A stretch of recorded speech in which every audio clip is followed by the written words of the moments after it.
Sige, mag-reveal day ko sa akong panihapon karong gabi una. Mao din ni fresh akong gikaon, fresh ang palaya, fresh nga sikwa ug fresh alugbati. Mixing with kanang tomato sauce, ay char, di wow, English pa girl, di tamatis ra ni day, tamatis, nya, olive oil, o kanang Himalayan salt, then pepper, then gamay nga suka, i-blend di mo, kay namin nangutan na kung giunsa daw nako pag himuog mix, basta mauna to tansya-tansya para malami pud ang imong pagkilaw sa imuhang presko nga utanon, di ba? Mas nindot man gud siya nga imong kanon fresh, kay ang nutrina gid niya makuha gid nimo, pero properly wash it gid kaayo ha, kay pero kini sang mga kanang alugbati, sikwa o kanang ampalaya nararasad ni sa wala ra sa nina ko gipalit nya mao ni akong panihapon na gyud nya na may silang mama aw mga prami og mga utanon diri nya parisa na dayon ako og tinuwa nga naay kamunggay aw ayos na kaayo mao ni akong panihapon karong gabi una gud nya simple as that lang gyud nya mao na to 6 ako ang last nga kaon, so by then mga 12 in the noon time pasunod akong kaon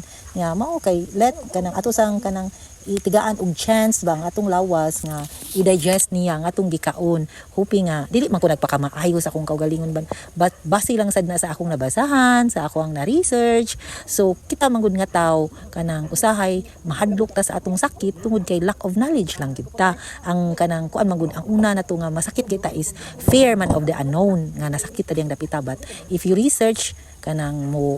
tigaan nimo og chance ang imong kaugalingon nga mo heal out, kay dili man gid na instant ang tanan like an instant noodles charot nga. Anyway mao na to nga tigaan kay ang lawas man gud siya, ang Ginoo bright kay na ang Ginoo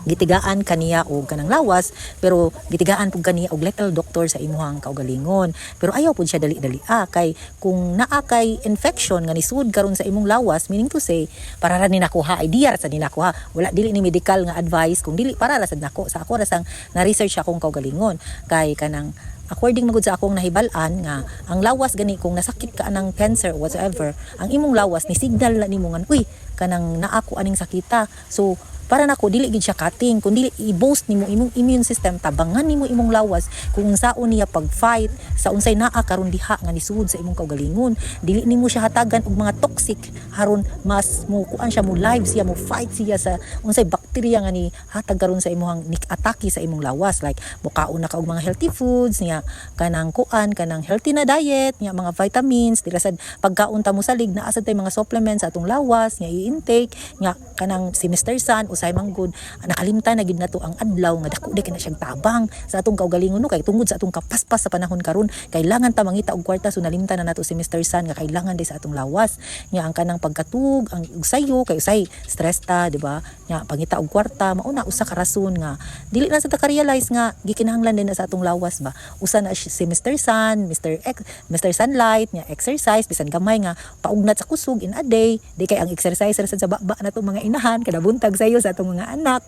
usa na ko anak, pero akong gikuan sa akong kaugalingon nga dapat mag-exercise lang bisan mga 10 to 15 minutes lang good in a day, okay na kay na siya. So anyway maura sa to kay para at least naa man gid mga